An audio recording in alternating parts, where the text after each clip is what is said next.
ಶುಕ್ಲಾಂ ವರದರಂ ವಿಷ್ಣುಂ ಶಶಿವರ್ಣಂ ಚತುರ್ಭುಜಂ ಪ್ರಸನ್ನವದನಂ ಧ್ಯಾಯೇತ್ ಸರ್ವವಿಘ್ನೋಪಶಾಂತಯೇ. ಗುರು ಬ್ರಹ್ಮ ಗುರುರ್ವಿಷ್ಣು ಗುರುದೇವೋ ಮಹೇಶ್ವರಃ. ಗುರು ಸಾಕ್ಷಾತ್ ಪರಂ ಬ್ರಹ್ಮ ತಸ್ಮೈ ಶ್ರೀ ಗುರುವೇ ನಮಃ. ಕೃಷ್ಣಂ ನಾರಾಯಣಂ ವಂದೇ ಕೃಷ್ಣಂ ವಂದೇ ವ್ರಜಪ್ರಿಯಂ ಕೃಷ್ಣಂ ದ್ವೈಪಾಯನಂ ವಂದೇ ಕೃಷ್ಣಂ ವಂದೇ ಪೃಥಾಸುತಂ.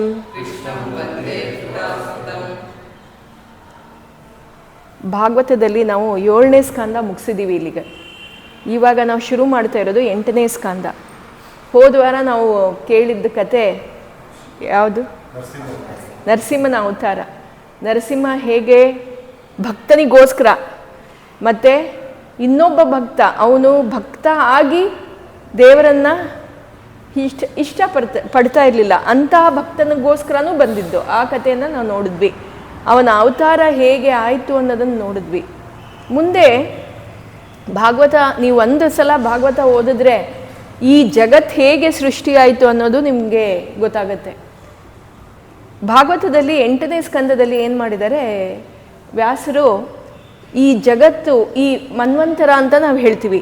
ಇವಾಗ ನೀವು ಸಂಕಲ್ಪಕ್ಕೆ ಹೋದರೆ ಶ್ವೇತವರಾಹ ಕಲ್ಪೆ ಅಂತ ಹೇಳ್ತಾರೆ. ನೀವು ಅರ್ಚನೆ ಮಾಡುವಾಗ ಇಲ್ಲ ಏನಾದರೂ ಪೂಜೆ ಮಾಡುವಾಗ ಶ್ವೇತವರಾಹ ಕಲ್ಪೆ. ಆ ಕಲ್ಪ ಅಂದರೆ ಏನು, ಶ್ವೇತವರಾಹ ಕಲ್ಪ ಅಂದರೆ ಏನು, ಇದ್ರ ಬಗ್ಗೆ ಎಲ್ಲ ಕ್ಲಿಯರಾಗಿ ವಿವರಣೆ ಕೊಟ್ಟಿದ್ದಾರೆ. ಮನ್ವಂತರ ಅಂತ ಹೇಳ್ತೀವಿ. ನಿಮಗೆ ಇದೆಲ್ಲ ಕೇಳಿಸಿರ್ಬೋದು, ಬಟ್ ಇದೇನು ಅಂತ ಗೊತ್ತಿರಲ್ಲ. ಇದ್ರ ಬಗ್ಗೆ ಎಲ್ಲ ಕ್ಲಿಯರಾಗಿ ಹೇಳಿದ್ದಾರೆ. ಬ್ರಹ್ಮನಿಗೆ ಒಂದು ದಿವಸ ಅಂದರೆ ಒಂದು ಹಗಲು. ಅದರಲ್ಲಿ ಒಂದು ಹಗಲಲ್ಲಿ 14 ಇದು ಮನ್ವಂತರಗಳಾಗತ್ತಂತೆ. ಮನ್ವಂತರಗಳು ಅಂದರೆ ಏನು ಅಂತ ಅವರು ಕ್ಲಿಯರಾಗಿ ಹೇಳಿದ್ದಾರೆ. ಮನ್ವಂತರಗಳು ಅಂದರೆ in a day he will have 14 ಮನ್ವಂತರಸ್. ಅದು ಒಂದೊಂದು ಮನ್ವಂತರಕ್ಕೆ ಒಬ್ರೊಬ್ರು ಅಧಿಪತಿಗಳು. ಒಂದೊಂದು ಮನ್ವಂತರಕ್ಕೆ ಒಬ್ರೊಬ್ರು ಅಧಿಪತಿಗಳು ಅಂದರೆ ಒಬ್ರೊಬ್ರು ರಾಜರು ಇರ್ತಾರೆ. ಸ್ವಾಯಂಭೂ ಮನು ಅಂತ ಕೇಳಿದ್ವಿ, ಅವರು ಒಬ್ರು ಅಧಿಪತಿಗಳು. ಹೀಗೆ ನಾವಿವಾಗಿರೋದು 7ನೇ ಮನ್ವಂತರದಲ್ಲಿ. ನಾವಿವಾಗ ಎಲ್ಲಿ ನಾವು ಇದ್ದೀವಿ ಈಗ, ನಮ್ಮ ಈ ಕಾಲ ಏನಿದೆ ಅದು 7ನೇ ಮನ್ವಂತರ. ಇಲ್ಲಿ ಏನು ಹೇಳ್ತಾರೆ, ಈ ಚಕ್ರ ಯುಗ ಚಕ್ರ ಅಂತ ಹೇಳ್ತಾರೆ. ಯುಗ ಚಕ್ರ ನಡೀತಾ ಇರಬೇಕು. ಯುಗ ಚಕ್ರ ಅಂದರೆ ಒಂದು ಯುಗ ಚಕ್ರ ಫುಲ್ ಮುಗಿಬೇಕು, ಒಂದು ಚಕ್ರ ಮುಗಿಬೇಕು ಅಂದರೆ ನಾವು ಹೇಳೋದೇನು, ಕೃತಯುಗ, ತ್ರೇತಾಯುಗ, ದ್ವಾಪರ ಯುಗ ಮತ್ತು ಕಲಿಯುಗ. ಈ 4 ಯುಗಗಳು ಮುಗಿದ್ರೆ ಒಂದು ಚಕ್ರ, ಒಂದು ರೊಟೇಷನ್ ಮುಗೀತು ಅಂತ. ಈ ರೀತಿ ಒಂದು ಮನ್ವಂತರದಲ್ಲಿ 71 ಯುಗಗಳು ಮುಗಿಬೇಕಂತೆ, ಯುಗ ಚಕ್ರಗಳು ಮುಗಿಬೇಕಂತೆ. ಒಂದು ಮನ್ವಂತರದಲ್ಲಿ 71 ಯುಗ ಚಕ್ರಗಳು ಮುಗಿಬೇಕು. ಅಂದರೆ ನಾವಿವಾಗಿರೋದು 28ನೇ ಯುಗ ಚಕ್ರ. ಈ ಮನ್ವಂತರ ನಾವು ಯಾವ ಮನ್ವಂತರದಲ್ಲಿ ಇದ್ದೀವಿ, ಆ ಮನ್ವಂತರದಲ್ಲಿ ಇವಾಗ ನಾವಿರೋದು ವೈವಸ್ವತ ಮನ್ವಂತರ ಅಂತ ಹೇಳ್ತಾರೆ. ವೈವಸ್ವತ ಮನ್ವಂತರ, ಆ ಮನ್ವಂತರದಲ್ಲಿ ನಾವು 28ನೇ ಚಕ್ರದಲ್ಲಿ ಇದ್ದೀವಿ, 28ನೇ ರೊಟೇಷನಲ್ಲಿ ಇದ್ದೀವಿ. ನಿಮಗೆ ಗೊತ್ತಾಗಿದೆಯೋ ಇಲ್ವೋ ಗೊತ್ತಿಲ್ಲ. ಅಂದರೆ ಕಲಿಯುಗದಲ್ಲಿ ಎಷ್ಟು ವರ್ಷ ಇದೆ ಅಂದರೆ 4,32,000 ವರ್ಷಗಳಿದೆಯಂತೆ. ಅದರ 2ರಷ್ಟು ದ್ವಾಪರ ಯುಗ, ಅದಕ್ಕೆ ಅಂದರೆ ಕಲಿಯುಗದ 3ರಷ್ಟು ತ್ರೇತಾಯುಗ, ಕಲಿಯುಗದ 4ರಷ್ಟು ಕೃತಯುಗ. ಹೀಗೆ ಎಲ್ಲ ಚಕ್ರಗಳು ಮುಗಿಬೇಕು. ಅಂದರೆ ಒಂದು ರೊಟೇಷನ್ಗೆ ಇಷ್ಟು ವರ್ಷಗಳು ಮುಗಿಬೇಕು. ಅಂದರೆ ಎಲ್ಲ ಸೇರಿ 17,28,000 ವರ್ಷಗಳು ಮುಗಿಬೇಕು. ಆವಾಗ ಒಂದು ರೊಟೇಷನ್ ಆಗೋದು, ಆವಾಗ ಒಂದು ಯುಗ ಚಕ್ರ ಮುಗಿಯುತ್ತೆ. ಈ ರೀತಿ 28ನೇ ಯುಗ ಚಕ್ರದಲ್ಲಿ ನಾವಿದ್ದೀವಿ ಇವಾಗ. ಮತ್ತು ನಾವಿರೋದು ವೈವಸ್ವತ ಮನ್ವಂತರ. ಈ ಮನ್ವಂತರಕ್ಕೆ ಹೆಸರು ವೈವಸ್ವತ ಮನ್ವಂತರ. ಅದಕ್ಕೆ ನಾವು ಪೂಜೆ ಸಂಕಲ್ಪ ಮಾಡುವಾಗ ನೀವು ಗಮನಿಸಿರ್ಬಹುದು, ಪುರೋಹಿತರೆಲ್ಲ ನಿಮ್ಮ ಕೈಯಲ್ಲಿ ಅಕ್ಷತೆ ಕೊಟ್ಟು ಹೂವು ಕೊಟ್ಟು ನಿಮ್ಮ ತೊಡೆ ಮೇಲೆ ಇಟ್ಕೊಳ್ಳಿ ಅಂತ ಹೇಳಿ ನಿಮಗೆ ಸಂಕಲ್ಪ ಮಾಡುವಾಗ ಹೇಳ್ತಾರೆ 28ನೇ ಮನ್ವಂತರ, ಅಷ್ಟವಿಂಶತಿ ಅಂತ ಎಲ್ಲ ಹೇಳ್ತಾರೆ. ಅದಕ್ಕೆ ಹೇಳೋದನ್ನು. ಈ ಮನ್ವಂತರದ ಬಗ್ಗೆ ಎಲ್ಲ ಅಲ್ಲಿ ಕ್ಲಿಯರಾಗಿ ಎಕ್ಸ್ಪ್ಲನೇಷನ್ ಕೊಟ್ಟಿದ್ದಾರೆ ಭಾಗವತದಲ್ಲಿ. 8ನೇ ಸ್ಕಂದ ಶುರುವಾಗೋದು ಇದರಲ್ಲಿ. ಎಷ್ಟು ಮನ್ವಂತರಗಳು ಮುಗ್ದಿದೆ, ಮುಂದೆ ಬರುವ ಮನ್ವಂತರಗಳ ಹೆಸರೇನು, ಆ ಮನ್ವಂತರದಲ್ಲಿ ಏನೇನು ಆಗಬಹುದು ಅಂತೆಲ್ಲನೂ ಅದರಲ್ಲಿ, ಅಂದರೆ ಅಷ್ಟು ಡೀಟೇಲ್ ಆಗಿಲ್ಲ, ಅದ್ರ ಬಗ್ಗೆ ಕೊಟ್ಟಿದ್ದಾರೆ. ನಾನಿವಾಗ ಹೇಳ್ತಾ ಇರೋ ಕತೆ ಏನಂದರೆ, ಈ 28ನೇ ಯುಗ ಚಕ್ರದಲ್ಲಿ ನಾವೇನು ನೋಡ್ತಾ ಇದ್ದೀವಿ, ಈ ಯುಗ ಚಕ್ರ ನಾವೇನು ಕಲಿಯುಗದಲ್ಲಿ ಇದ್ದೀವಿ, ಇದ್ರ ಹಿಂದೆ ಏನಾಗಿದೆ ಅಂದರೆ ಬೇರೆ ಮನ್ವಂತರಗಳಲ್ಲಿ ಏನಾಗಿದೆ. ತಾಪಸ ಮನ್ವಂತರ ಅಂತ ನಾನು ಹೇಳಿದೆ, ಇವಾಗ ನಾವಿರೋದು 7ನೇದು ಅಂತ. 4ನೇ ಮನ್ವಂತರ ತಾಪಸ ಮನ್ವಂತರ ಅಂತ. ಆ ತಾಪಸ ಮನ್ವಂತರದಲ್ಲಿ ಒಂದು ಕತೆ ನಡೆದಿರೋದು. ಇದು ಯಾವುದು ಅಂದರೆ ಗಜೇಂದ್ರನ ಬಗ್ಗೆ. ಗಜೇಂದ್ರ ಅಂದರೆ ನಿಮಗೆ ಗೊತ್ತಿರೋ ಹಾಗೆ ಅದು ಒಂದು ಪ್ರಾಣಿ ಅಂದರೆ ಅದೊಂದು ಆನೆ. ಈ ಶುಕಮುನಿಗಳು ಹೇಳ್ತಾರಂತೆ, ಭಗವಂತನ ಲೀಲೆ ತಿಳ್ಕೋಬೇಕು ಅಂದರೆ ನೀವು ಎಷ್ಟು ಇದು ಮಾಡಿದ್ರೂ ಗೊತ್ತಾಗಲ್ಲ. ಯಾಕಂದರೆ ಅವನು ಎಂಥ ದಯಾಳು ಅಂದರೆ ಒಂದು ಆನೆಗೂ ಕೂಡ ಅವನು ಮೋಕ್ಷ ಕೊಟ್ಟಿದ್ದಾನೆ ಅಂತ ಹೇಳ್ತಾ ಹೀಗೆ ಹೇಳಿದ್ರಂತೆ ಶುಕಮುನಿಗಳು. ಪರೀಕ್ಷಿತ್ ರಾಜರಿಗೆ ಕುತೂಹಲ ಜಾಸ್ತಿ ಹೆಚ್ಚಾಯಿತು. ಅವ್ರು ಹೇಳಿದ್ರಂತೆ, ಶುಕಮುನಿಗಳೇ, ನೀವು ಹೇಳಿದ್ರಿ ಒಂದು ಪ್ರಾಣಿಗೂ ಕೂಡ ಮುಕ್ತಿ ಕೊಟ್ಟಿದ್ದಾರೆ, ಈ ಕಥೆಯನ್ನು ನನಗೆ ಸ್ವಲ್ಪ ವಿವರವಾಗಿ ಹೇಳಿ ಅಂತ ಕೇಳ್ಕೊತಾರಂತೆ. ಶುಕಮುನಿಗಳು ಆವಾಗ ಹೇಳ್ತಾರಂತೆ, ಗಜೇಂದ್ರ ಅಂದರೆ ಆನೆಗೆ ಹೇಗೆ ಮೋಕ್ಷ ಸಿಕ್ತು ಅನ್ನೋ ಕತೆ ಹೇಳೋದು. ಈ ಕತೆ ನಡೆದಿರೋದು ನಮ್ಮ ಭೂಲೋಕದಲ್ಲಿ ಈ ಕತೆ ನಡೆದಿಲ್ಲ. ಇದು ನಡೆದಿರೋದು ಬೇರೆ ಯುಗದಲ್ಲಿ, ದೇವಲೋಕದಲ್ಲೇ ನಡೆದಿರೋದು. ಅದು ನಡೆದಿರೋದೇ ಬೇರೆ ಯುಗ. ಅಲ್ಲಿ ಏನಂದರೆ ನಾನು ನಿಮ್ಗೆ ಹೇಳಿದ್ದೀನಿ, ಪೃಥು ಚಕ್ರವರ್ತಿ ದಿವಸ ಹಗಲು ಮತ್ತು ರಾತ್ರಿ ಇರೋದು, ಎಲ್ಲ ಕಡೆ ಯಾಕೆ ಹಗಲಾಗಲ್ಲ ಅಂತ ಅವ್ರಿಗೆ ಗಾಡಿ ತಗೊಂಡು, ಅವ್ರ ರಥ ತಗೊಂಡು ಈ ಜಗತ್ತೆಲ್ಲ ಸುತ್ತಿದ್ರಂತೆ, ಈ ಭೂಮಂಡಲ ಎಲ್ಲ ಸುತ್ತಿದ್ರು. ಆವಾಗ ಅವ್ರು ಸುತ್ತಿದಾಗ ದ್ವೀಪಗಳು ಬಂತು, ಮತ್ತು ಬೇರೆಯ ಸಮುದ್ರಗಳು ಬಂತು ಅಂತ ಬರೆದಿದ್ದಾರೆ. ಆ ಸಮುದ್ರಗಳಲ್ಲಿ ನಾನು ಏನು ಹೇಳಿದೆ, 7 ರೀತಿಯ ಸಮುದ್ರ. ಒಂದು ಕ್ಷೀರಸಾಗರದ ಹತ್ರ ನಡೆದಿರೋದು ಇದು. ಅಲ್ಲಿ ತ್ರಿಕೂಟ ಪರ್ವತ ಅಂತ ಇತ್ತಂತೆ. ಕ್ಷೀರಸಾಗರ ಅಂದರೆ ಹಾಲಿನ ಸಮುದ್ರ. ಆ ಹಾಲಿನ ಸಮುದ್ರದ ಹತ್ರ ಒಂದು ಪರ್ವತ ಇತ್ತು, ಅದು ತ್ರಿಕೂಟ ಪರ್ವತ ಅಂತ ಕರೀತಾರೆ. ಆ ತ್ರಿಕೂಟ ಪರ್ವತದ ಮಹಿಮೆ ಏನು, ಅದರ ಮಹತ್ವ ಏನು ಅಂದರೆ, ಆ ಪರ್ವತದ ಮೇಲೆ ವಜ್ರ, ಬೆಳ್ಳಿ, ಚಿನ್ನ ಎಲ್ಲ ಬೆಳೀತಾ ಇತ್ತಂತೆ, ಅದೆಲ್ಲ ಇತ್ತಂತೆ ಅಲ್ಲಿ. ಆ ಎಲ್ಲ ರೀತಿಯ 9 ನವವಿಧ ರತ್ನಗಳು, ಯಾವ ರತ್ನಗಳು ನಾವು ಎಲ್ಲ ದುಡ್ಡು ಕೊಟ್ಟು ಕೊಂಡ್ಕೋತೀವೋ ಅದೆಲ್ಲ ಅಲ್ಲಿ ಇತ್ತಂತೆ. ಆ ರತ್ನಗಳಿಂದ ಅಲ್ಲಿ ಬೆಳಕು ಅಷ್ಟು ಪ್ರಜ್ವಲಿತವಾಗಿತ್ತಂತೆ. ಮತ್ತು ಅಲ್ಲೆಲ್ಲ ಎಲ್ಲರೂ ಖುಷಿಯಲ್ಲಿದ್ದರು. ಅಂದರೆ ಅಲ್ಲಿ ವಾಸವಾಗಿದ್ದವ್ರು ಯಾರಿದ್ರು, ಗಂಧರ್ವರು ಅವರೆಲ್ಲ ಯಾರಿದ್ರು ಅಲ್ಲಿ, ಅವರು ಎಲ್ಲರೂ ಖುಷಿಯಾಗಿದ್ದರು. ಇಲ್ಲಿ ಈ ಪರ್ವತದ ಹತ್ರ ಆನೆಯ ಹಿಂಡು ಒಂದಿತ್ತಂತೆ. ಆನೆಯ ಹಿಂಡು ಅಂದರೆ ಹೇಗೆ ಒಂಟಿ ಸಲಗ ಅಂತ ಹೇಳ್ತಾರೆ. ಒಂಟಿ ಸಲಗ ಅಂದರೆ ಒಂದೇ ಆನೆ. ಇಲ್ಲಿ ಎಲ್ಲ ಹೆಣ್ಣಾನೆಗಳಿತ್ತಂತೆ. ಅವ್ರ ಮಧ್ಯದಲ್ಲಿ ಒಬ್ಬ ಗಜೇಂದ್ರ, ಅವನೇ ಹೀರೋ. ಗಜೇಂದ್ರ ಅಂದರೆ ಅವನೇ ಹೀರೋ, ಅವನೇ ಒಂದು ಗಂಡ ಆನೆ ಅಲ್ಲಿ ಇದ್ದಿದ್ದು. ಈ ಎಲ್ಲ ಹೆಣ್ಣು ಆನೆಗಳು ಈ ಗಜೇಂದ್ರನೊಟ್ಟಿಗೆ ಆಟ ಆಡ್ತಾ ಇದ್ರಂತೆ. ಹೀಗೆ ಆಟ ಆಡ್ಕೊಂಡು ಬಂದಾಗ ಒಂದ್ಸಲ ಅಲ್ಲಿ ಅವರಿಗೆ ಆಟ ಆಡಿ ಸುಸ್ತಾಗಿ ಅವರಿಗೆ ದಾಹ ಆಯಿತು. ಅದಕ್ಕೆ ಈ ಕ್ಷೀರ ಸಮುದ್ರದ ಹತ್ರ ಬಂದರು, ಆ ಸಾಗರದ ಹತ್ರ ಬಂದರು. ಅಲ್ಲಿ ಬಂದು ಅಲ್ಲಿ ಇಳಿದು ಎಲ್ಲ ಆಟ ಆಡ್ತಾ ಇದ್ರು. ಏನು ಬೇಕೋ ಅವರು ದಾಹ ಎಲ್ಲ ತಣಿಸ್ಕೊಂಡ್ರು. ಅಲ್ಲಿರೋ ಹಾಲನ್ನು ಕುಡಿದು ಅಲ್ಲೇ ಮೈ ಮರೆತು ಆಟ ಆಡ್ತಾ ಇದ್ರಂತೆ. ಹೀಗೆ ಆಟ ಆಡ್ತಾ ಇದ್ದಾಗ ಅಲ್ಲಿ ಒಂದು ಮೊಸಳೆ ನೀರಿನ ಕೆಳಗೆ, ಮೊಸಳೆಯ ಗುಣ ಏನು, ನೀರಿನ ಕೆಳಗೆನೆ ಅದು ಮೇಲ್ ಬರಲ್ಲ, ಕೆಳಗಡೆ ಈಚ್ಕೊಂಡು ಬಂದು ಯಾವುದು ಅದಕ್ಕೆ ಸಿಗತ್ತೆ, ಯಾವ ವಸ್ತು ಸಿಗತ್ತೆ ಅದರಲ್ಲೂ ಈ ಥರ ಪ್ರಾಣಿಗಳು ಏನೋ ಸಿಕ್ಕಿದ್ರೆ, ಮನುಷ್ಯರು ಯಾರಾದರೂ ಸಿಕ್ಕಿದ್ರೆ ಅದನ್ನು ಹಿಡ್ಕೊಂಡ್ಬಿಡೋದು. ಇದು ಬಂದು ಎಲ್ಲ ಹೆಣ್ಣಾನೆನ ಬಿಟ್ಟು ಈ ಗಜೇಂದ್ರ ಗಂಡ ಆನೆ ಯಾವುದಿತ್ತು ಅದರ ಪಾದನ ಗಟ್ಟಿಯಾಗಿ ಇಟ್ಕೊಂಡ್ಬಿಡ್ತಂತೆ. ಮೊಸಳೆ ಈಚ್ಕೊಂಡು ಬಂದು ಅದ್ರ ಪಾದ ಗಟ್ಟಿಯಾಗಿ ಇಟ್ಕೋತಂತೆ. ಈ ಆನೆಗಳು ಖುಷಿಲಿ ಆಟ ಆಡ್ತಾ ಇದ್ರು. ಇವ್ರಿಗೆ ಗೊತ್ತಾಗಿಲ್ಲ, ಗಜೇಂದ್ರಿಗೆ ಏನೋ ಇದು ಕಾಲು ಏನೋ ತಡ್ಕೊಂಡಿದೆ ಅಂತ ಕಾಲು ಸವರ್ತಂತೆ. ಅದು ಜೋರಾಗಿ ಬಿಡಿಸ್ಕೊಳ್ಳೋಕ್ಕೆ ಟ್ರೈ ಮಾಡ್ತಂತೆ, ಆಗಲಿಲ್ಲ. ಆಮೇಲೆ ನೋಡಿದ್ರೆ ಎಲ್ಲ ಹೆಣ್ಣಾನೆಗಳೆಲ್ಲ ಬಂದು ಪಕ್ಕದಲ್ಲಿ ಬಂದು ನೋಡಿದಾಗ ಆವಾಗ ಗೊತ್ತಾಯಿತು ಇದೊಂದು ಮೊಸಳೆ ಇಟ್ಕೊಂಡಿದೆ ಅಂತ. ಈ ಹೆಣ್ಣಾನೆಗಳೆಲ್ಲ ಈ ಗಜೇಂದ್ರನಿಗೆ ಎಳಿಯಕ್ಕೆ ಶುರು ಮಾಡ್ತಂತೆ. ಅವು ಕೂಡ ಅದ್ರ ಸೊಂಡ್ಲಿಂದ ಎಳಿಯಕ್ಕೆ ಶುರು ಮಾಡ್ತಂತೆ. ಹಾಗಾದರೂ ಈ ಗಂಡಾನೆ ಬಂದ್ಬಿಡತ್ತೆ ಅಂತ. ಆನೆಯ ಬಲ ನಿಮ್ಗೆ ಗೊತ್ತಿರ್ಬೋದು. ಆನೆಯ ಬಲ ಎಂಥದ್ದು ಬಲ! ಅಷ್ಟು ಹೆಣ್ಣಾನೆಗಳೆಲ್ಲ ಒಂದು ಹಿಂಡು ಬಂತು ಅಂದರೆ 150 ಆನೆಗಳು ಬಂದಿರತ್ತೆ. ಅವೆಲ್ಲ ಎದ್ದು ಈ ಗಜೇಂದ್ರನ ಎಳೆದ್ರೂ ಅದಕ್ಕೆ ಆ ಮೊಸಳೆ ಇಟ್ಕೊಂಡಿದ್ದನ್ನ ಬಿಡಿಸ್ಕೊಳಕ್ಕಾಗ್ಲಿಲ್ಲಂತೆ. ಎಲ್ಲ ಹೆಣ್ಣಾನೆಗಳು ಮೇಲ್ ಬಂದ್ರಂತೆ, ದಡದ ಮೇಲೆ ಬಂದು ಎಳೆಯಕ್ಕೆ ಶುರು ಮಾಡಿದ್ರಂತೆ. ಆಗ ಕೂಡ ಮೊಸಳೆ ಬಿಡಲಿಲ್ಲ. ಅವ್ರು ಎಳೆದಿದ್ದ ಫೋರ್ಸಿಗೆ ಏನಾಯಿತು, ಎಲ್ಲೋ ಒಂದು ಕಡೆ ಬರ್ದಿರೋದು ಏನಂದರೆ ಆ ಆನೆ ಮತ್ತು ಮೊಸಳೆ ಎರಡೂ ಮೇಲ್ ಬಂತಂತೆ. ಆದರೆ ಪಾದ ಬಿಟ್ಟಿಲ್ಲ, ಮೊಸಳೆ ಪಾದ ಬಿಟ್ಟಿಲ್ಲ. ಮತ್ತೆ ಆ ರಭಸಕ್ಕೆ ಮತ್ತೆ ವಾಪಸ್ ಹೋಗಿ ಬಿಡ್ತಂತೆ. ಅದು ನೀರೊಳಗೆ ಮತ್ತೆ ವಾಪಸ್ ಹೋಗಿ ಸಮುದ್ರದೊಳಗೆ ಬಿತ್ತು ಅಂತ, ನೀರೊಳಗೆ ಬಿತ್ತು ಅಂತ. ಹೀಗೆ ಒಂದು ದಿವಸ ಫುಲ್ ಪ್ರಯತ್ನ ಪಟ್ಟರು. ಒಂದು ಹಗಲಾಯಿತು, ಒಂದು ರಾತ್ರಿ ಆಯಿತು, ಬಿಡಿಸ್ಕೊಳ್ಳೋಕೆ ಪ್ರಯತ್ನ ಪಟ್ಟರು. ಆದರೆ ಆಗಲಿಲ್ಲ.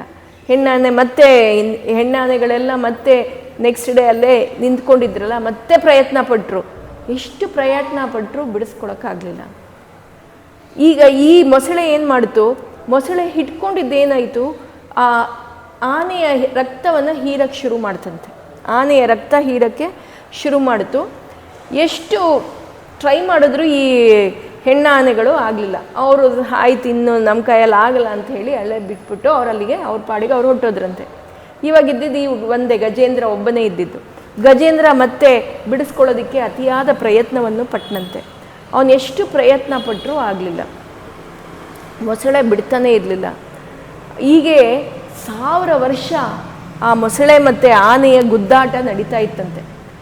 ಮೊಸಳೆ ಬಿಡ್ತಾ ಇಲ್ಲ, ಆನೆ ಬಿಡಿಸ್ಕೊಳ್ಳೋ ಪ್ರಯತ್ನ ಪಡ್ತಾನೆ ಇತ್ತಂತೆ. ಹೀಗೆ ಮಾಡ್ತಾ ಇದ್ದಾಗ ಈ ಆನೆಗೆ ಏನಾಗಿತ್ತು, ನಾವು ಆನೆ ಅಂದಿದ ತಕ್ಷಣ ನಮ್ಮ ಕಣ್ಮುಂದೆ ಬರೋದು ದೊಡ್ಡ ಗಾತ್ರದ ಒಂದು ಪ್ರಾಣಿ, ದೈತ್ಯಾಕಾರ ಇರುತ್ತೆ. ಮತ್ತು ಅದಕ್ಕೆ ಅದು ಅಂಥ ಜಾಗದಲ್ಲಿರೋದದು. ತ್ರಿಕೂಟ ಪರ್ವತದ ಹತ್ರ ಇದ್ದಿದ್ದು ಆನೆ, ದಷ್ಟಪುಷ್ಟವಾಗಿ ಚೆನ್ನಾಗಿತ್ತಂತೆ ಆನೆ. ಆ ಆನೆ ಈ ಮೊಸಳೆ ಹಿಡ್ಕೊಂಡಿದ್ದ ರಭಸಕ್ಕೆ ಅದರ ರಕ್ತ ಎಲ್ಲ ಹೀರ್ಕೊಂಡು ಅದು ಅದ್ರ ಬಲ ಎಲ್ಲ ಕಳ್ಕೊಂಡ್ಬಿಟ್ಟಿತ್ತಂತೆ. ಅದ್ರ ಬಲ ಎಲ್ಲ ಕಳ್ಕೊಂಡು 1000 ವರ್ಷ ಆಯಿತು ಅಂದರೆ ನೀವೇ ಯೋಚನೆ ಮಾಡ್ಬೋದು. ರಕ್ತ ಎಲ್ಲ ಹೀರ್ಕೊಂಡ್ಬಿಟ್ಟಿತ್ತು. ಆ ಆನೆಗೆ ಏನೂ ಬಲ ಇರಲಿಲ್ಲ. ಆ ಆನೆ ಇನ್ನೇನು ಮಾಡೋಕ್ಕಾಗ್ತಾ ಇರಲಿಲ್ಲ. ಆದರೂ ಆ ಆನೆ ಬಿಟ್ಕೊಟ್ಟಿರಲಿಲ್ಲ. ಆದರೂ ಆ ಆನೆ ತಪ್ಪಿಸ್ಕೊಳ್ಳೋಕ್ಕೆ ನೋಡ್ತಾನೆ ಇತ್ತು, ಬಿಡಿಸ್ಕೊಳ್ಳೋಕ್ಕೆ ಅದು ಗುದ್ದಾಡ್ತಾನೆ ಇತ್ತು. ಹೀಗೆ ಈ ಗುದ್ದಾಟ ನಡೀತಾ ಇದ್ದಾಗ ಆವಾಗ ಈ ಆನೆಗೆ ಯಾವಾಗ ಅದರ ಶಕ್ತಿ, ಅದರ ಎಲ್ಲ ಎನರ್ಜಿ ಎಲ್ಲ ಡೌನ್ ಆಗೋಯ್ತು, ಎಲ್ಲ ಹೊಟ್ಟೋಯ್ತು, ಆವಾಗ ಅದಕ್ಕೆ ಅರಿವಾಯ್ತಂತೆ, ಇನ್ನು ನಾನು ಗುಡ್ಡಾಡೋದ್ರಲ್ಲಿ ಏನೂ ಪ್ರಯೋಜನ ಇಲ್ಲ. ನಾನು ಏನೇ ಮಾಡಿದ್ರೂ ನನಗೆ ಇದು ಮೊಸಳೆಯಿಂದ ಬಿಡಿಸ್ಕೊಳಕ್ಕಾಗಲ್ಲ. ಇವಾಗ ನಾನು ಯಾರನ್ನು ಮೊರೆ ಹೋಗಬೇಕು ಅಂದರೆ ಭಗವಂತನಿಗೆ ನಾನು ಮೊರೆ ಹೋಗಬೇಕು. ಆ ಭಗವಂತ ನನಗೆ ಏನಾದರೂ ಒಂದು ದಾರಿ ತೋರಿಸ್ಬೇಕು ಮತ್ತು ನನ್ನನ್ನು ಈ ಮೊಸಳೆಯಿಂದ ಬಿಡಿಸ್ಕೋಬೇಕು ಅಂತ ಹೇಳಿ ಆವಾಗ ಅದ್ರ ಎಲ್ಲ ಬಲ ಏನು ಪ್ರಯತ್ನ ಪಡ್ತಾ ಇತ್ತು ಅದನ್ನೆಲ್ಲ ಬಿಟ್ಬಿಟ್ಟು ಭಗವಂತನ ಮೊರೆ ಹೋಯ್ತಂತೆ. ಇದರಲ್ಲಿ ನಾವು ತಿಳ್ಕೊಬೇಕಿರೋದು ಏನಂದರೆ, ಎಲ್ಲನೂ ನಾನು ಮಾಡ್ತೀನಿ, ನಾನೇ ಸೇರಿ ಮಾಡ್ತೀನಿ, ನಾನೇ ಇದು ಮಾಡ್ತೀನಿ ಅಂತ ಎಲ್ಲ ಜನನೂ ನಾವು ಇವಾಗ ಏನು ಮಾಡ್ತೀವಿ, ಅದು ಹಂಗಿದೆಯಾ ಸರಿ ನಾನು ಮಾಡ್ತೀನಿ, ಅದು ಹಿಂಗಿದೆಯಾ ಸರಿ ನಾನೇ ಏನಾಗುತ್ತೆ ಅದನ್ನು ನಾನು ಮುಗಿಸ್ಕೊಂಡ್ಬರ್ತೀನಿ ಅಂತ ನಾನೇ ಅಂತ ಹೇಳ್ಬಿಟ್ಟು ಎಲ್ಲದನ್ನು ನಾವು ಮಾಡೋದಕ್ಕೆ ಹೋಗ್ತೀವಿ. ಯಾವಾಗಲೂ ನಾವು ಯಾವುದೇ ಕಾರ್ಯ ಏನೇ ಕೆಲಸ ಮಾಡೋಕ್ಕೆ ಹೋದ್ರೂ ಮೊದಲು ನಾವು ನೆನೆಸ್ಕೋಬೇಕಿರೋದು ಭಗವಂತನ ನೆನೆಸ್ಕೊಂಡು, ಭಗವಂತ ನೀನೇ ನನ್ನ ಕೈಯಿಂದ ಈ ಕೆಲಸ ಮಾಡಿಸ್ತಾ ಇದೆಯಾ, ನೀನೇ ಮುಂದೆ ನಿಂತು ನನ್ನ ಕೈಯಿಂದ ಈ ಕೆಲಸ ಮಾಡಿಸ್ಕೊಡ್ಬೇಕು ಅಂತ ಅವನ ಮೇಲೆ ಭಾರ ಬಿಟ್ಟು ನಾವು ಮಾಡಿದ್ರೆ ಆ ಕೆಲಸ ಕೆಟ್ಟೋಗೋ ಆಗಿದ್ರೇನೋ ಅದು ಸರಿ ಮಾಡ್ತಾನಂತೆ. ಯಾಕಂದರೆ ನಾವು ಭಾರ ಅವನ ಮೇಲೆ ಬಿಟ್ಟಿದ್ದೀವಿ. ಭಗವಂತ ನೀನೇ ನನಗೆ ಈ ಕೆಲಸ ಮಾಡಿಕೊಡ್ಬೇಕು ಅಂತ ಅವನಿಗೆ ನಾವು ರೆಸ್ಪಾನ್ಸಿಬಿಲಿಟಿ ಕೊಟ್ಟಿದ್ದೀವಿ. ಆವಾಗ ಅವನೇ ಮುಂದೆ ನಿಂತು ಆ ಕೆಲಸ ಸರಿ ಮಾಡಿಸ್ತಾನಂತೆ. ಯಾವಾಗ ಇಲ್ಲ ನಾನೇ ಅದನ್ನು ಮಾಡ್ತಾ ಇದ್ದೀನಿ ನಾನು ಅಂತ ಯಾವಾಗ ಬರುತ್ತೆ ಆವಾಗ ಅವನಲ್ಲಿ ಹಿಂದೆ ಕೂತಿರ್ತಾನಂತೆ, ಏನೂ ಮಾಡಲ್ಲ ಅಂತ. ಇದೇ ಅರಿವು ಗಜೇಂದ್ರನಿಗೆ ಅಲ್ಲಿ ಗೊತ್ತಾಯಿತು. ನಾನು ಅಂದರೆ ನಾನೇನೂ ಮಾಡೋಕ್ಕಾಗಲ್ಲ, ಇವಾಗ ನನಗೆ ಬಲ ಮತ್ತು ನನ್ನನ್ನು ಈ ಮೊಸಳೆಯಿಂದ ಬಿಡಿಸ್ಕೋಬೇಕು ಅಂದರೆ ಆ ಭಗವಂತ ಒಬ್ಬನೇ ನನಗೆ ಕಾಪಾಡಬೇಕು ಅಂತ ಹೇಳಿ ಅವನ ಪ್ರಯತ್ನ ಎಲ್ಲ ಬಿಟ್ಟು ಭಗವಂತನಿಗೆ ಮೊರೆ ಹೋದ್ರಂತೆ. ಭಗವಂತನಿಗೆ ಮೊರೆ ಹೋದಾಗ ಅಲ್ಲಿ ಒಂದು ಶ್ಲೋಕವನ್ನು ಗಜೇಂದ್ರ ಹೇಳ್ತಾನೆ. ಅದನ್ನೇ ಹೇಳೋದು ಗಜೇಂದ್ರ ಮೋಕ್ಷ ಸ್ತೋತ್ರ ಅಂತ. ಆ ಗಜೇಂದ್ರ ಮೋಕ್ಷ ಸ್ತೋತ್ರ ಆಗಿರೋ ಪವರು ಬೇರೆ ಯಾವ ಮಂತ್ರಕ್ಕೂ ಇಲ್ಲ ಅಂತ ಹೇಳ್ತಾರೆ. ಆ ಗಜೇಂದ್ರ ಮೋಕ್ಷ ನಾವು ಜಪಿಸ್ಬೇಕು, ಹೇಳಬೇಕಂತೆ, ಜಪಿಸ್ಬೇಕು, ಹೇಳಬೇಕು. ಅದು ಯಾವಾಗ ಹೇಳಬೇಕು ಅಂದರೆ ಬೆಳಗ್ಗೆ ಬ್ರಾಹ್ಮಿ ಮುಹೂರ್ತದಲ್ಲಿ ಹೇಳಿದ್ರೆ ತುಂಬ ಒಳ್ಳೆಯದು ಅಂತ ಹೇಳ್ತಾರೆ. ಬ್ರಾಹ್ಮಿ ಮುಹೂರ್ತದಲ್ಲಿ ಹೇಳಿದ್ರೆ ಅದರ ಏನು ಪವರು ಅಂದರೆ, ಇಲ್ಲಿ ನಿಮ್ಗೆ ಇನ್ನೊಂದು ಏನು ಗೊತ್ತಾಗಬೇಕು ಅಂದರೆ, ಗಜೇಂದ್ರನಿಗೆ ಇಲ್ಲಿ ಗೊತ್ತಾಗೋಯ್ತು, ಇನ್ನು ನನ್ನ ಕೈಯಲ್ಲಿ ಏನೂ ಮಾಡೋಕ್ಕಾಗಲ್ಲ, ಇನ್ನು ನನ್ನ ಕಾಲಾವಧಿ ಮುಗೀತು, ನಾನಿವಾಗ ಸಾಯಲೇಬೇಕು.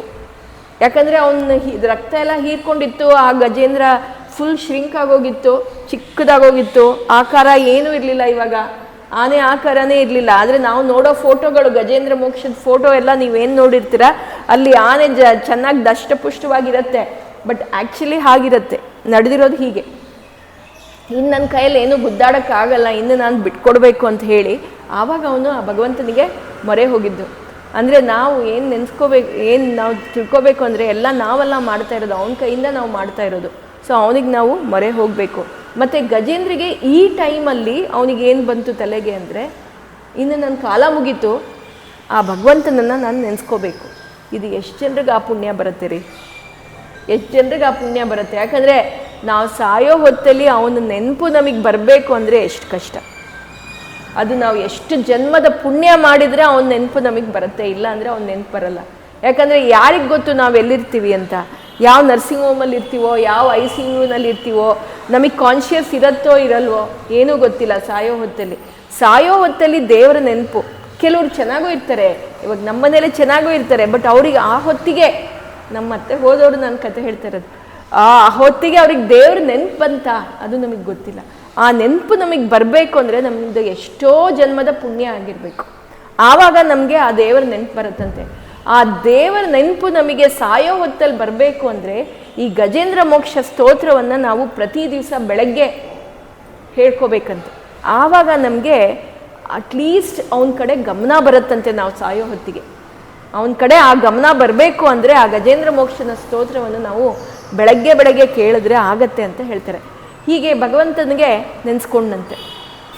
ಭಗವಂತ ಅವನು ಹೇಗೆ ನೆನೆಸ್ಕೊಂಡ ಅಂತ ಎಷ್ಟು ಚೆನ್ನಾಗಿ ಬರೆದಿದ್ದಾರೆ ಅಂದರೆ, ಅಲ್ಲಿ ಅವನು ಕೇಳೋದೇನು, ಗಜೇಂದ್ರ ಕೇಳೋದೇನು, ನನಗೆ ಈ ಮೊಸಳೆಯಿಂದ ಬಿಡಿಸು ಅಂತಲ್ಲ, ಈ ಮೊಸಳೆಯಿಂದ ನನ್ನನ್ನು ಬಿಡಿಸು ಅಂತ ಕೇಳಲ್ಲ, ನನಗೆ ಈ ಸಂಸಾರದ ಬಂಧನದ ಮೊಸಳೆಯಿಂದ ನನ್ನನ್ನು ಬಿಡಿಸು. ಸಂಸಾರದಲ್ಲಿ ನಮಗೆ ಈ ಮೊಸಳೆಗಳೇ ನಮ್ಗೆ ಇಟ್ಕೊಂಡಿರೋದು. ಏನು ಅಂದರೆ, ನನಗೆ ಮನೆ ಬೇಕು, ನನಗೆ ಅದು ಬೇಕು, ನನಗಿದು ಬೇಕು, ನನಗೆ ಅಲ್ಲಿಗೆ ಹೋಗಬೇಕು, ಇಲ್ಲಿಗೆ ಹೋಗಬೇಕು ಅನ್ನೋದೆಲ್ಲ ಒಂದು ಮೊಸಳೆ ನಮ್ಮನ್ನು ಇಟ್ಕೊಂಡಿರೋದು. ನಾವು ಪ್ರತಿಯೊಂದು ಕೆಲಸ ಏನು ಮಾಡ್ತೀವಿ ಅದೆಲ್ಲ ಇನ್ನೇನಲ್ಲ, ನಮಗೆ ಒಂದು ಮೊಸಳೆ ನಮ್ಮನ್ನು ಇಟ್ಕೊಂಡು ಇದನ್ನು ಮುಗಿಸ್ಬೇಕು, ನಾನು ಏನೇ ಆಗಲಿ ಇದನ್ನು ಮುಗಿಸ್ಬೇಕು, ಏನೇ ಆಗಲಿ ನಾನು ಇದನ್ನು ಸಾಧಿಸ್ಬೇಕು, ಏನೇ ಆಗಲಿ ನಾವು ಇದನ್ನು ಮಾಡಬೇಕು ಮಾಡೋದಲ್ಲ. But at the same time ನೀವು ದೇವರನ್ನು ಎಷ್ಟು ನೆನೆಸ್ಕೋತೀರಾ, ಅವನ ಮೇಲೆ ಎಷ್ಟು ನೀವು ಭಾರ ಬಿಡ್ತೀರಾ ಅನ್ನೋದನ್ನು ಇಲ್ಲಿ ಹೇಳೋದು. ಭಗವಂತನಿಗೆ ಗಜೇಂದ್ರ ಕೇಳೋದು, ನನಗೆ ಈ ಸಂಸಾರದ ಮೊಸಳೆಯಿಂದ ನನ್ನ ಬಿಡಿಸು, ನನಗೆ ನಿನ್ನ ಧ್ಯಾನದಲ್ಲಿ ಮಗ್ನನಾಗೋ ಹಾಗೆ ಮಾಡು, ನನಗೆ ಮೋಕ್ಷವನ್ನು ಕರುಣಿಸು ಅಂತ ಬೇಡ್ಕೋತಾನಂತೆ. ಗಜೇಂದ್ರ ಈ ರೀತಿ ಬೇಡ್ಕೊಂಡಾಗ ಅವರು ಬೇಡ್ಕೊಂಡಿದ್ದು ಜೋರಾಗಿ ದೇವರನ್ನ ಬೇಡ್ಕೊಂಡ್ರು. ಯಾರ ಹೆಸರು ನಾರಾಯಣ ಅಂತ ಏನು ಹೇಳಿಲ್ಲ, ಭಗವಂತ ನೀನು ನನ್ನನ್ನು ಕಾಪಾಡಬೇಕು. ಈ ಬೇಡ್ಕೊಂಡಿದ್ದ ರಭಸಕ್ಕೆ ಬ್ರಹ್ಮನಾದರೂ ಬರ್ಬೋದಿತ್ತು, ಶಿವನಾದರೂ ರುದ್ರದೇವರಾದರೂ ಬರ್ಬೋದಿತ್ತು, ರುದ್ರನಾದರೂ ಬರ್ಬೋದಿತ್ತು. ಆದರೆ ಅವರಿಬ್ಬರು ಸುಮ್ಮನೆ ಇದ್ರಂತೆ. ಯಾಕಂದರೆ ಇದೆಲ್ಲ ಹೊಗಳ್ತಾ ಇರೋದು ಗಜೇಂದ್ರ ಯಾರನ್ನು ಕರಿತಾ ಇದ್ದಾರೆ ಅಂದರೆ ನಮ್ಮನ್ನಲ್ಲ, ಶ್ರೀಮನ್ ನಾರಾಯಣನನ್ನು ಕರಿತಾ ಇದ್ದಾನೆ, ಅವನೇ ಹೋಗಬೇಕು ಇದಕ್ಕೆ ಅಂಥೇಳಿ ಅವರೆಲ್ಲ ಸುಮ್ಮನೆ ಇದ್ರಂತೆ. ನಾರಾಯಣ ಇಲ್ಲಿ ತನಕ ಸುಮ್ಮನೆ ಕೂತಿದ್ದವರು ಈ ಗಜೇಂದ್ರನ ಆರ್ತನಾದ ಅವನಿಗೆ ಕೇಳಿಸ್ತಂತೆ. ಅಲ್ಲಿಂದ ಅವನಿಗೆ ಈ ಆರ್ತನಾದ ಕೇಳಿಸಿ ಅವನ ಗರುಡನನ್ನು ಹಿಂಗೆ ನೋಡಿದ್ನಂತೆ. ಗರುಡನನ್ನು ಕಣ್ಣಲ್ಲಿ ಹಿಂಗೆ ನೋಡಿದ ತಕ್ಷಣ ಗರುಡ ಅರ್ಥ ಮಾಡ್ಕೋತು, ಓ ನನ್ನನ್ನು ಕರಿತಾ ಇದ್ದಾರೆ, ನಮ್ಮ ಬಾಸ್ ನನ್ನ ಕರಿತಾ ಇದ್ದಾರೆ, ನಾನು ಹೋಗಬೇಕು.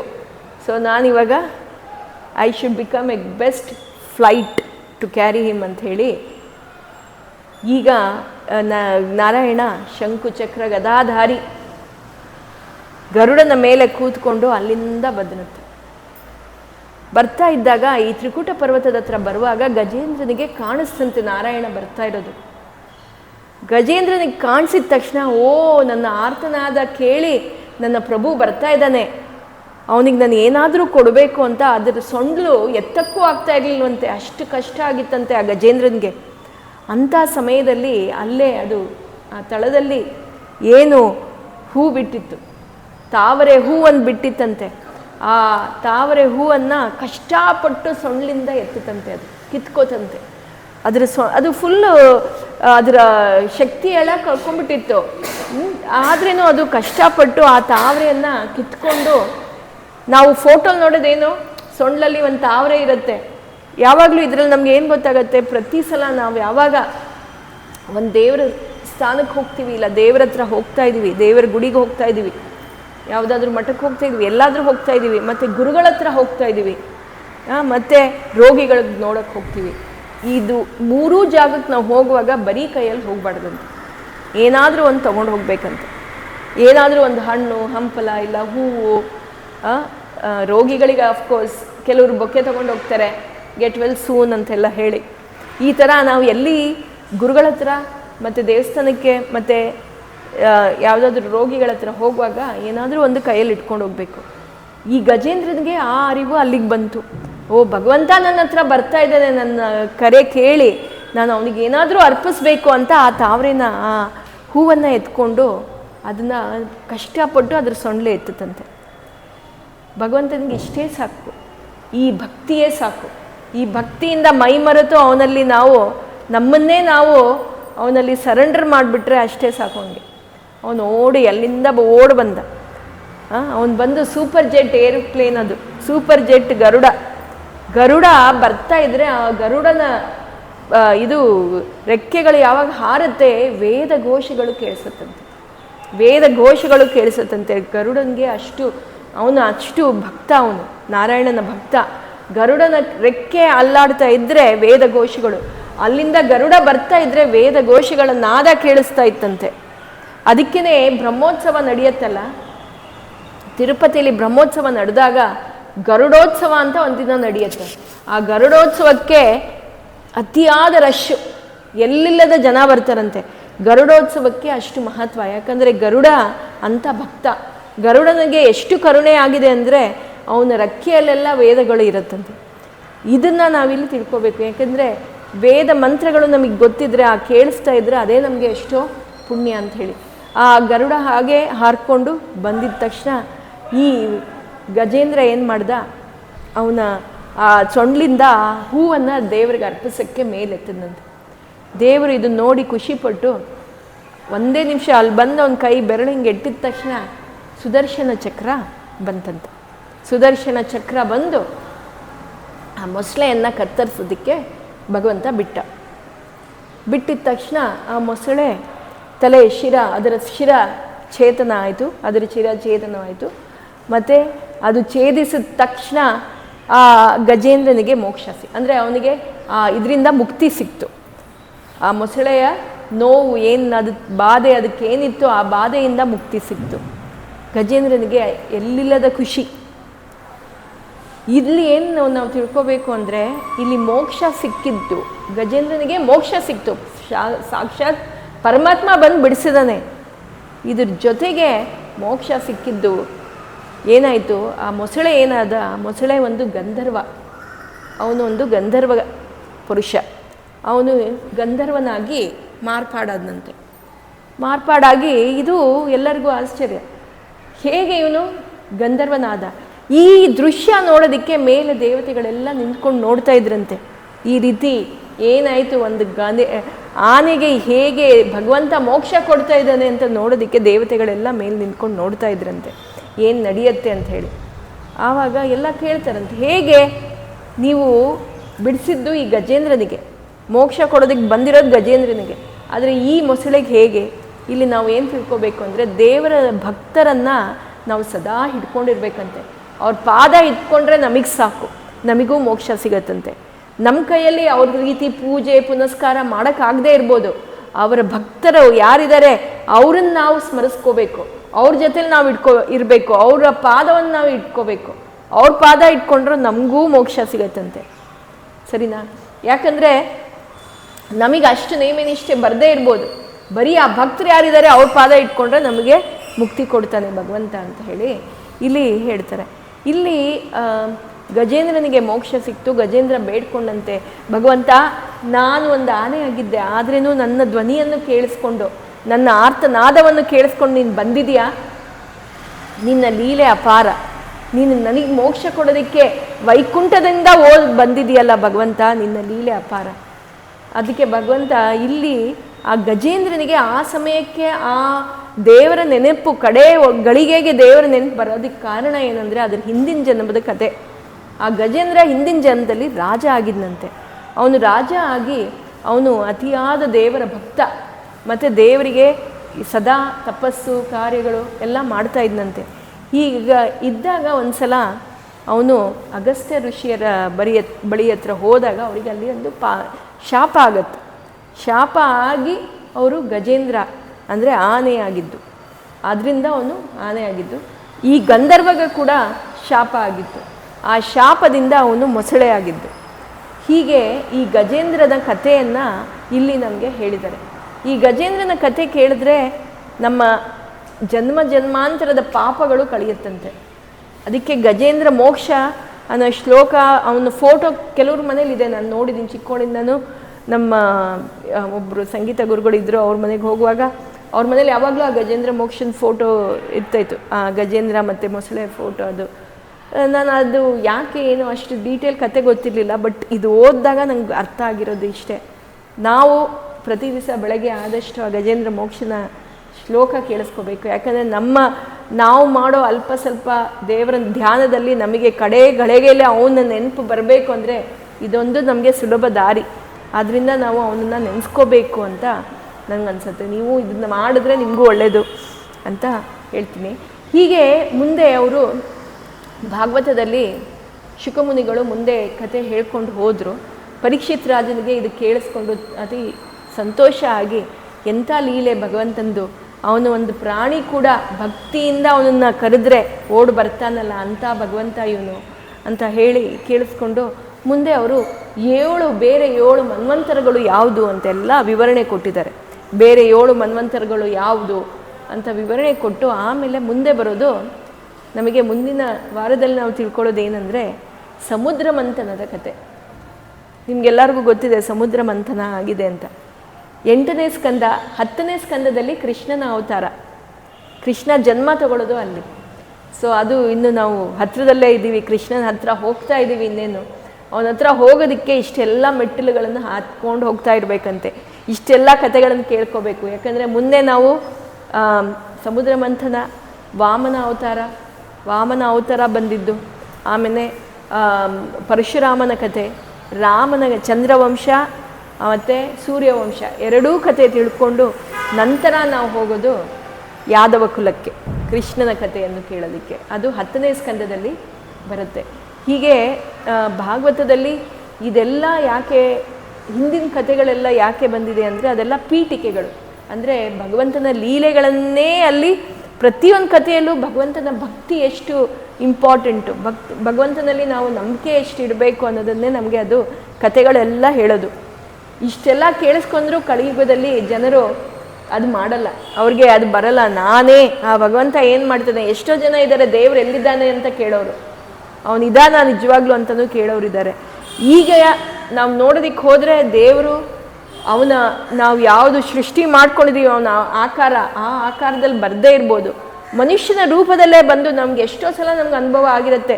ಏನೋ ತುಂಬ ಕಷ್ಟದಲ್ಲಿರ್ತೀವಿ, ಏನು ಮಾಡೋದು, ಯಾವುದು ದಾರಿ ಇಲ್ಲ ಅಂದಾಗ ಯಾರೋ ಇನ್ನೊಬ್ಬ ಮನುಷ್ಯ, ಯಾರೋ ಇನ್ನೊಬ್ರು ನಮ್ಗೆ ಗೊತ್ತಿರೋರೇ ಬಂದು ಸಹಾಯ ಮಾಡ್ತಾರೆ. ಅದಿನ್ಯಾರಲ್ಲ, ಭಗವಂತನೇ ಆ ರೂಪದಲ್ಲಿ ಬಂದಿರೋದು.